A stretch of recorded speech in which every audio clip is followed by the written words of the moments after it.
Brown is back in space, baby. I know you were all waiting for it, and here we are. This is probably fourth space episode. As you all know, we do space, we do cows. That's what we do on this podcast, and we're back in space. So, without further ado, let's start with our bars. I'm going to kick us off. E.T. Go Home, so iconic, made us want to frolic with aliens as kids. New Spielberg is a little demonic. What the hell was Emily Blunt doing?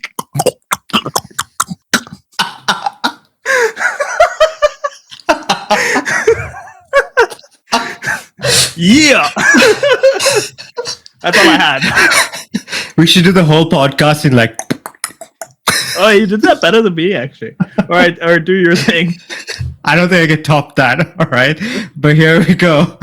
It's time to drop bombs. Not the atomic ones. D-Day is here. No time for test runs. Truth bombs blasting off from USA. Where the aliens at? Are they them greys? Or are they xenomorphs coming to eat us alive, control our brains, and take our bodies on a drive? It's all heating up, and Barely Brown is here for it. Tell him, Mr. Spielberg, Earth's about to get lit. Oi, happy pakdo. And we're back. So, why did we kick off in this direction, Arnav? Tell us. Give us the full disclosure. Oh shit, if you didn't know already, Spielberg released this movie Disclosure Day. Lots of hype, people have been awaiting what he's gonna disclose in the movie, and Neelish and I went and watched it separately in our own countries yesterday. And yeah, we're gonna give you some of our thoughts on it. I'm gonna ask you a question. Hit it. Just give me an overall rating right now out of 10. 7. Okay. Why? Was that what you expected or not? It was kind of what I expected, yeah. Oh, really? Okay. Cool. I expected between like 6 to 8. Oh, interesting. I would say it was because the movie left something to be desired in me. I think there was something...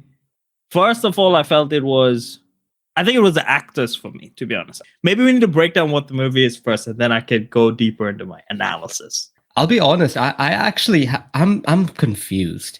I don't think Spielberg disclosed anything. Disclosure more like disappointment. Oh, okay. Because this movie is getting a 4 from me. Whoa! Let's see how.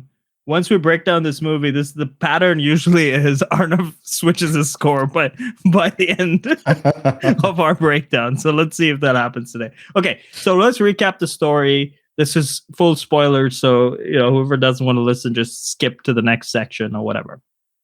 So we start off in a series of events where a guy and his girlfriend are being caught up by these weird government agency who's trying to get some items that the guy has stolen back. And we find out that there's a couple of these alien artifacts that are circulating around, which this agency wants back. The artifact lets you kind of control somebody's brain, but also it's a sign that aliens exist, which is the whole point of the whole movie, is that aliens exist in this world. They have for like 70 years or so. The government, along with this agency, has kept it very locked down so that no one in the world is freaking out. And this guy and a team of people who worked in the government have decided to disclose that information out to the public. And so they're sort of running around and trying to escape these government guys. And at the same time, there's this news reporter woman, which is very convenient that her job is a news reporter. That's kind of whack. But she suddenly starts exhibiting these weird signs of being able to speak to people through their emotional past. And also she starts doing this weird clicking sound that sounded like The Exorcist or something, but apparently it's an alien voice. Sounded like Zulu. But I will say that was probably the most striking part of the movie. Like when she started clicking away, I was like, damn, I got hyped. And then it didn't quite, the clicking never happened again. I think this movie, if you want an extra point, you should have put a bunch more clicking at the end. When they start talking to the alien, they should have been all of that. That's what I wanted to see. Anyway, so this reporter lady, reporter lady, she has her own kind of past with the aliens, and she's mysteriously guided to meet the man who stole the artifact, and they meet up towards the end, and they disclose to the world that aliens exist. Yeah, I think long story short, aliens are real. Government has been hiding them for like 70 years. All American, and then these two people try to disclose all that information on national TV. That's true. Now that you say that, where was the... Oh, I did see one of the reporters was when they started sharing it with all the news channels, one person was in Delhi. Oh, okay. They got no airtime though. Why? Because of the pollution? Yeah. Aliens couldn't land. They couldn't navigate the skies. They just passed out right away. Yeah. They weren't built like Jadoo. Callbacks. Okay, so now we've recapped the movie. Now let's get into the thoughts about it. So first of all, Arnav, are you still as passionate about aliens as you were a couple of months ago when this started? I am, but if this movie made me less passionate, this movie made me believe that aliens are not real.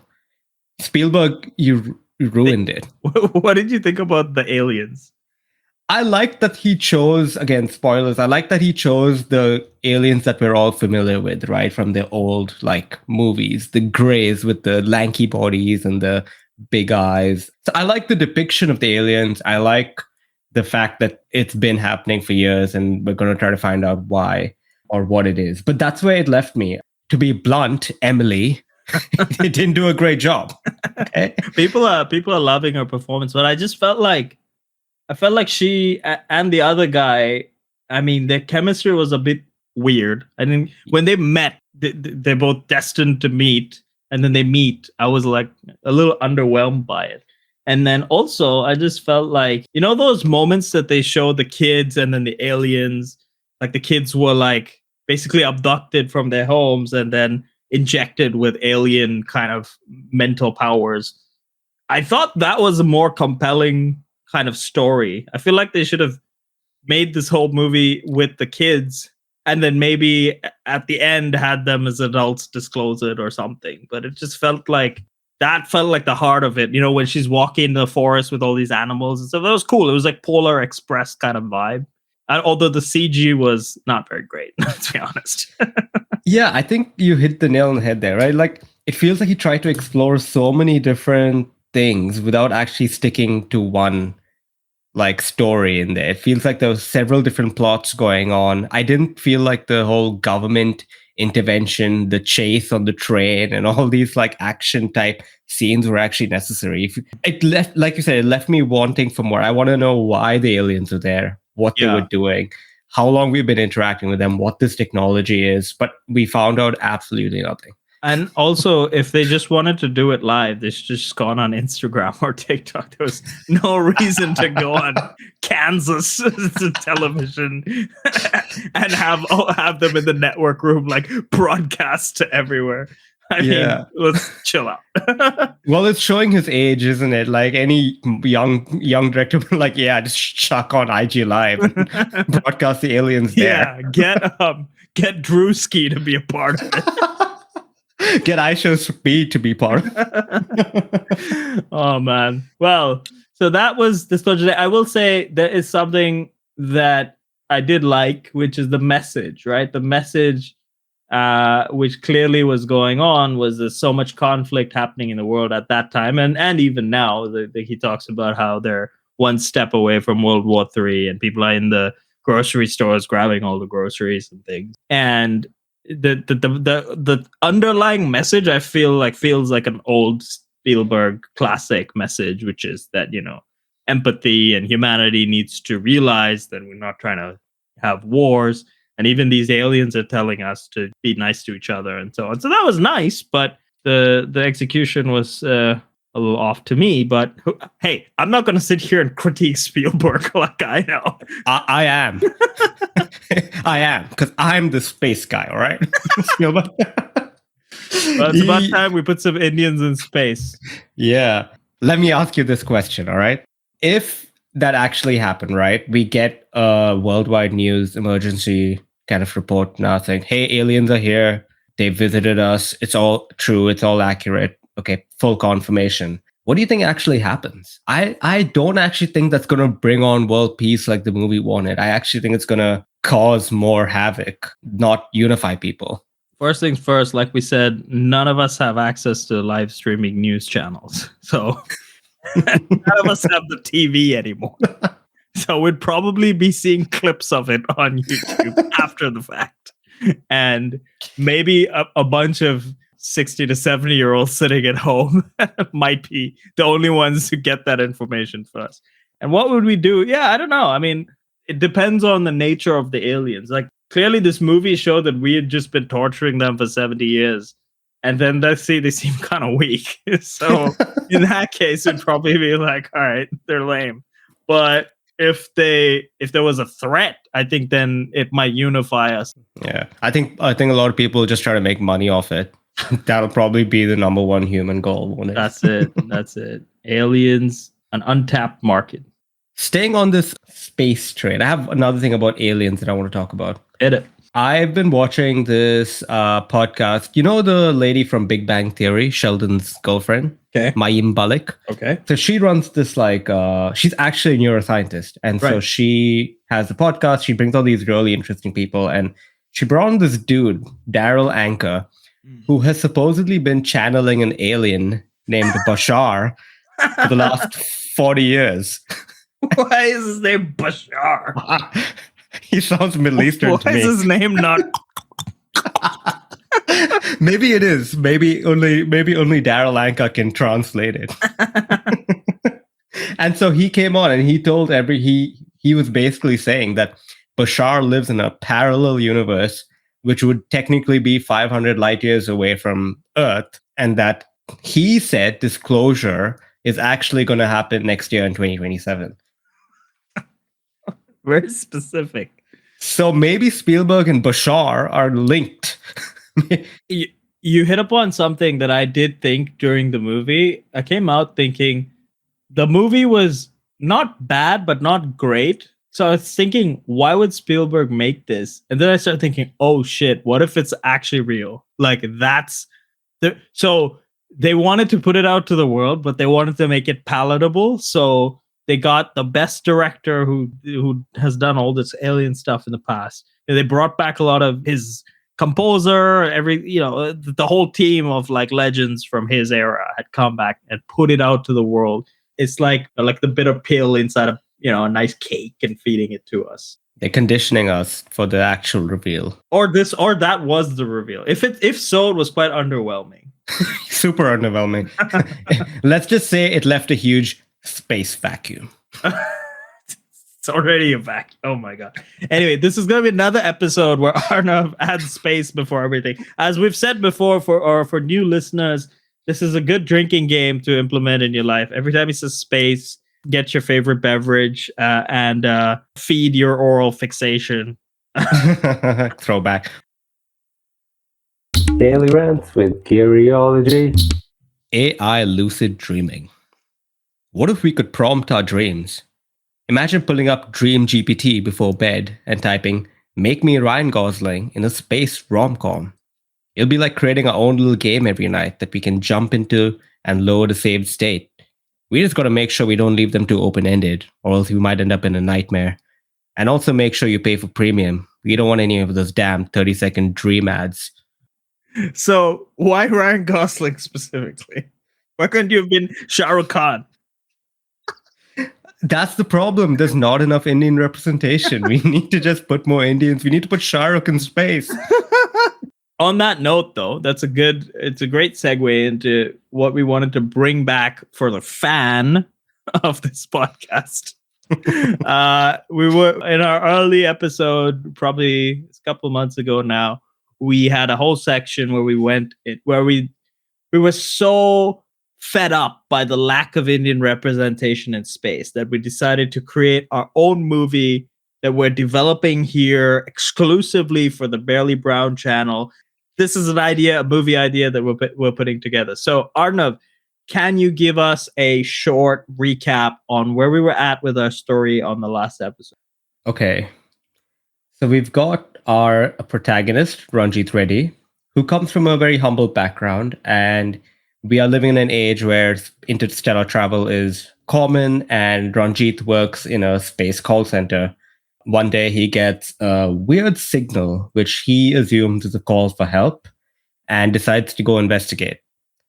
In his investigation, he decides to go hijack one of the pilot ships, which belongs to his love interest, who we still have to develop a bit more. They get caught on together in the space adventure. She's out there delivering space Ubers to people. And yeah, they go together to investigate what this weird call for help was. So we were at this. We've just finished sort of the introduction part of the movie, and they're sort of on this spaceship moving towards the target. But we said that they are space pirates that have suddenly appeared out of nowhere and have started to chase them. And that's sort of where we're off. So sticking to the same format of the last episode, Artem and I are going to go back and forth and add elements to this. So where we were at, let's see, what can we add here? So they're being chased, right? Okay, what are the elements of a good chase? A good music playlist. Okay. Maybe there's asteroids and shit. Like, you have to go through like a... Because the problem with the chase in space is that there's nothing there. So in terms of visuals, you just have a spaceship and a couple other spaceships following it.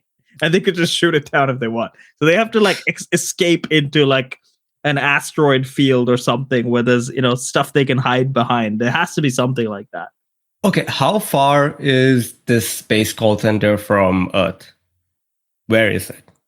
Is it in our galaxy, in our solar system? Why not? Why not? It's just like the International Space Station. It's just out of our atmosphere, and it's kind of there. But they could have, warp technology. So they could have warped to.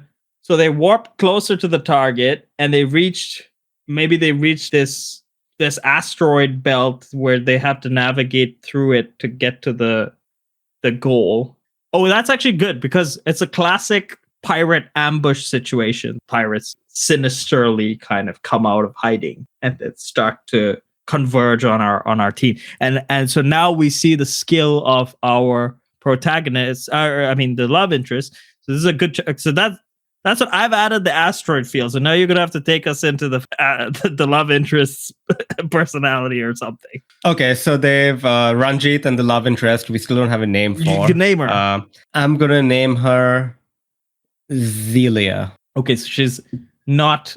Is she alien? It sounds like.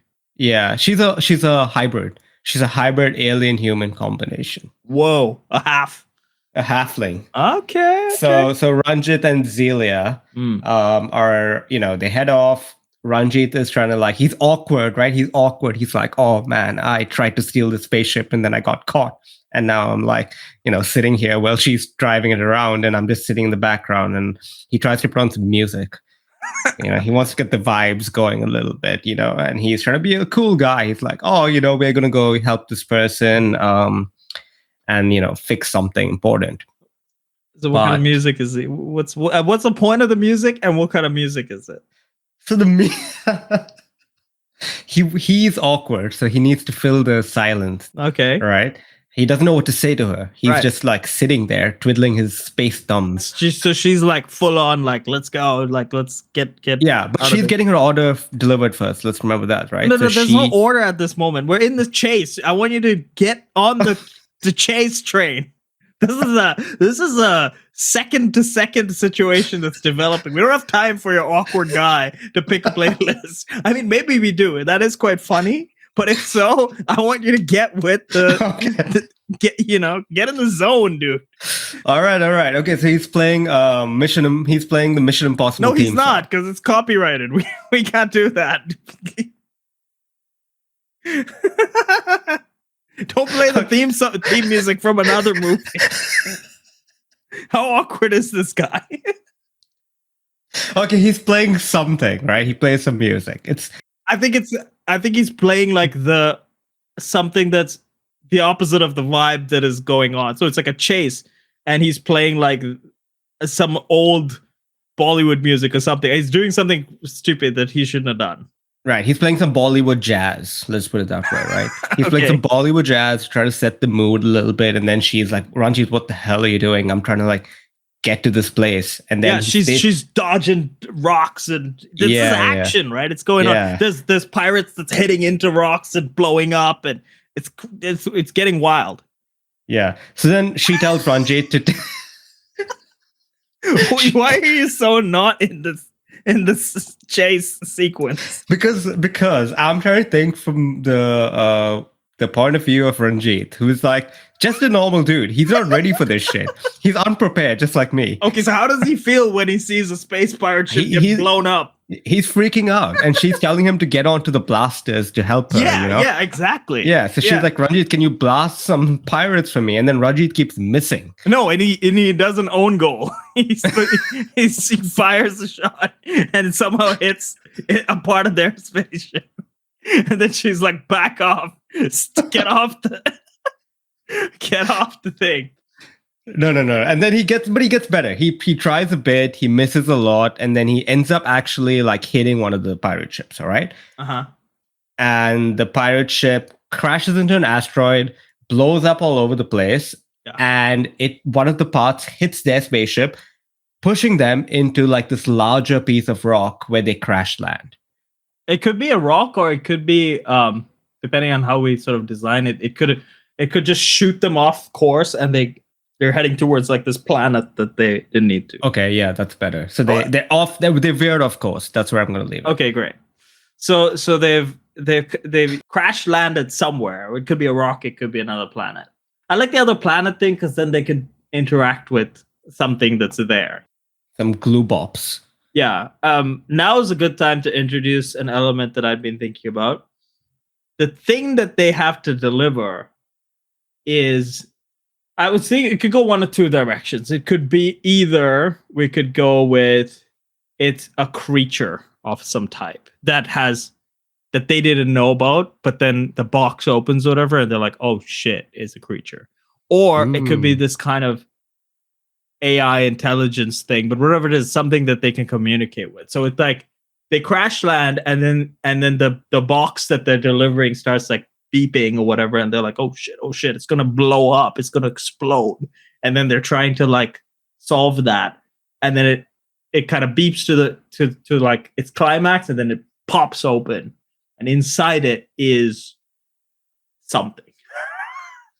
I like that. I like the creature angle. I'm always more a fan of creatures than than AI. Yeah, but I don't want to go too Baby Yoda with it. Now, the thing we've been talking about is we've got to add some more Indian elements in this shit. So, what can either the creature? Oh, dude, it's Jadu's. Jadu. Yeah, we make it go. We'll get 4. No. But it's got to have some. So either the creature should have some cultural Indian sort of element in it, or where they land has some sort of context. But for now, Ranjit feels so the box opens. So what is this creature? Is it? I had this idea that for some reason I felt like it would be funny if it's kind of like it's still a baby, but it's kind of like Stewie from Family Guy. Like it's like intelligent and just keeps shitting on them.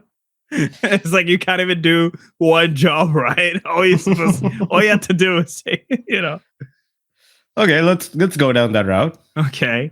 So it's like this offensive little creature that's childish, but I think it's hyper intelligent. I think that's what it's. That's where I was going with the whole AI thing too. That's why everyone wants it, but maybe they don't know how intelligent it is. So even the folks who asked for it to be delivered. Okay, it's all. Let's recap because it's all coming together now, right? The pilot, Ranjit's love interest, is the best deliverer on the force. She's the number one. That's why they've put this super important delivery in her hands. And she knows that, but through complete fumbling and bumbling that Ranjit does, he somehow manages to take off with her spaceship with her on it, right? And so now they've crash landed, and now the box is open and revealed this creature of, at present, the audience doesn't know how important it is, nor the only thing we can all tell is that it's pretty intelligent, and it's like roasting the shit out of these two people. I like that. That's where we're at right now. What would you do if you're Ranjit and this alien thing pops out, and the first thing it does is it starts shitting on you? So Ranjit, what type of man is okay? What type of person is Ranjit? I think we have to develop that a little bit. Is Ranjit like an egoist? Like, does he have a big ego? Is he like quite, bubbly and stupid? Is he smart? Or is he just like, what is he? It's just like an average laid back Indian dude. I think he could have like a fake ego. Like he might think that he's good at. Actually, no. That it's better if he's humble, isn't it? Yeah, but I don't want to make him like the boring Indian. No, let's make him soft. Is this about us? Let's just make him soft. Because that's the thing. There's so many macho Indian characters in Indian movies and stuff. You don't see a bunch of soft folks. Let's bring the soft back into Indian men. Okay. And if there's one person who can fully get us into that, right? I would trust you with this Arnav Giri. Okay, so box is opened. This little creature gets out, hyper intelligent, starts roasting them, saying, "What are you guys doing? You can't even like fly a spaceship properly. What's up? You're supposed to be the best in the world." He goes off at Zelia, who's Ranjit's love interest, and Ranjit is soft, but he wants to be the man. So he steps up and he's like, "Hey, you can't talk to her that way, right? You got to learn your place." And then the alien starts going off on him, and then he starts crying. Yeah, and then he gets really sad. And he's like, I got to go for a spacewalk. I need some space. So he ventures out on his own. He said, "Zelia, stay here with this alien. Let me go do a quick recon, figure out what's happening. I still have the coordinates to where the signal's coming from. Let me find out how far away we are right now." I don't think he's that intelligent in that moment. I think he's like you said, he's emotional, and maybe you're right. Maybe he makes up some excuse that doesn't, because everything you said doesn't sound like a good reason to go away from the ship. But he goes, right? And we're like, maybe she starts fixing the ship, but then the alien thing convinces her to go after him. Says like, this dude is obviously gonna get himself killed. So then she takes off, right? Now so now what's going on with the two of them? So there's two things happening right now. Three things actually. Ranjit has gone off maybe 5 minutes earlier. Celia follows him, and then the creature is alone on the spaceship. Maybe he has his own ulterior motive. Maybe he wants to potentially steal the spaceship. Ooh, I like where you're going. Right, and leave them stranded over there. But this creature also has a conscience, so it's kind of like, okay, will he, won't he? That's kind of where we're leaving him right now. Okay. And at the same time, Ranjit's gone out. He's kind of like, he's like talk head to the ground. He can't talk to me that way, He's murmuring to himself in disappointment. I'll show him one day. He'll see. Okay. How can he slap?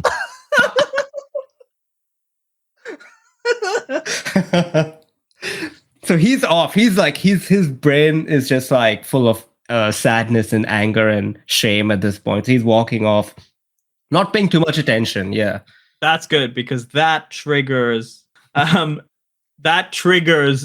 some space creature to come out of the wilderness or whatever, right? Like it's like stalking him. It's like a tiger, and this dude is just complaining to himself and kicking rocks, and this thing has come out. So now it's a bad situation. This is our second action sort of chunk, right? So the thing comes out, and he's like, "Oh," right, and now what happens?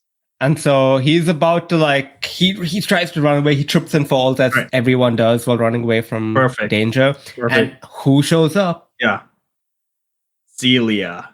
There you go. There we go. She saves the day, or she's looking like she's saving the day, and but then finally, like, a lot of stuff is happening as they're going back and forth with this creature, but maybe this is finally a chance where our hero gets to show her a side that.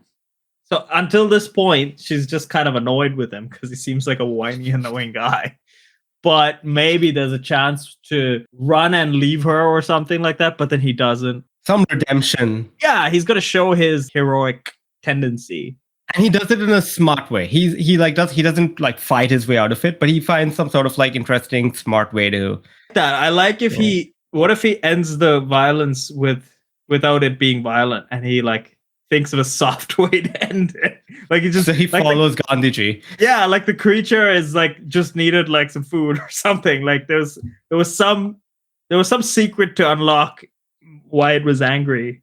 Something like that. He figures out its need and he solves it. And that forces her to look at him a little bit differently. She's like, oh, I see. He has a bit more than just being like a whiny, annoying guy. Which ties in to the fact that he responded to the help call as well. So empathy is coming out, right? Maybe Spielberg had it right. Oh, shit.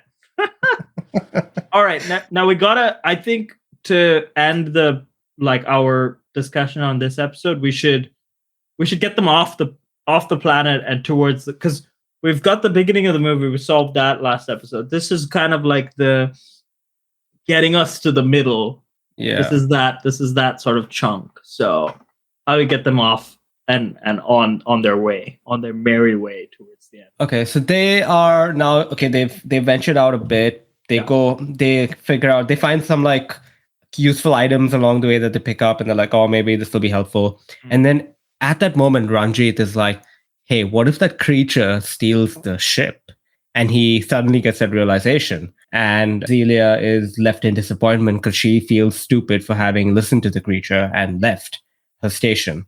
So now they both hurry back, fully prepared to find the ship gone away.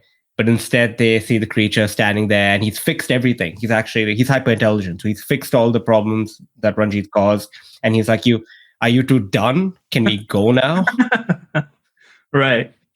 Okay. Yeah, I like that. So he's it's a little twist there. The creature didn't leave them after all. So we can kind of cut back and forth to showing the creature fixing everything, and really in the sense of he's getting out of here. And maybe the creature initially wanted to leave them, but then he sees like some of Ranjit's personal belongings, some of Zelia's personal belongings, and he kind of like gets the there's something that sparks not trust, but he's like his curiosity in them as individuals. Okay, I like that. Oh, maybe Ranjit's been keeping with him the recording or something of the call, right? And this guy figures it out. Like when he like gets into the computer systems of the spaceship, whatever, he sees this thing and he's like, what is this? What is this little thing? And he clicks it or whatever, and it's like, oh, that's what they're trying to do, right? Figures that out. And then so they all kind of converge, the spaceship's fixed, takes off again. We cut now to the main villain, who is the mafia boss that you talked about on the last episode, who's like our big evil guy for this movie. And now he has been alerted that he's lost his one team, and they were trying to retrieve the box, but it's gone. So now he's going to have to put more effort to it. Perhaps once the box opens, intergalactic signal triggered some signal somewhere and then they realized because maybe the thing that was inside wasn't born yet, and it was supposed to open at a very specific place, but the fact that it opened, now they all have a signal like, oh, this is even more. Yeah, we need to get this thing. They reported this. Maybe not just the space mafia, but there's some other parties who we don't know yet that have heard the signal, and they're like, oh, okay. Okay, so everyone started to get hyped up about this thing that has this creature that has hatched, right? And so that's a sort of good moment. I think we finished our first two actiony bits, and now we're kind of getting into the meat of the movie, where it's these two and this creature, and now they're heading off towards the goal. I think there's still a lot to get into. We have to figure out what was that help message? What's going on there, and so on and so forth. But Yeah, sounds you like know what? something to I pick up want to on know what next happens time. myself. I'm curious now. Maybe we'll disclose more than fucking Disclosure Day. Yeah, the only thing that I feel like we need to sort out, I think we got a good Indian element with the playlist of what he plays while they're in the space thing. I think that was funny. Like maybe he's trying to hit different buttons, and then and then he keeps activating music instead of the lasers. And it's right. So that's one. I think the other whole thing can story, I be- think the whole backstory has some Indian element or theme in it somehow. Maybe that's like something to do with the universe, or like basically if we flip it to like Indians have created this Uber situation, this company and everything. So like the spaceship itself Yeah. has like Indian vibes. yeah, That itself could be cool, you know. Like I like to change it where it's Yeah, not yeah, just definitely. I okay, think it's like I NASA said, built I this think- shit. Like come on, ooh You know, shit, it's Tata built and by Israel. Israel, baby. Okay, good. So we need to make sure those elements are properly in there. And I think we've nailed his soft Indianness. So thanks very much for that. I think we wouldn't have been able to. I just want to quite say get something into before his we mind. continue, all right? I'm not Ranjit. Don't try to make him me. Don't- But you know what? Yeah, He's okay. gonna have elements from both of us. Don't worry. Well, I don't know if that was a very useful episode, but we're staying on brand with our space theme. So let us know if space has entered your space as much as it has for us. Closing thoughts. Closing thoughts. I really like the idea of creating our own space movie.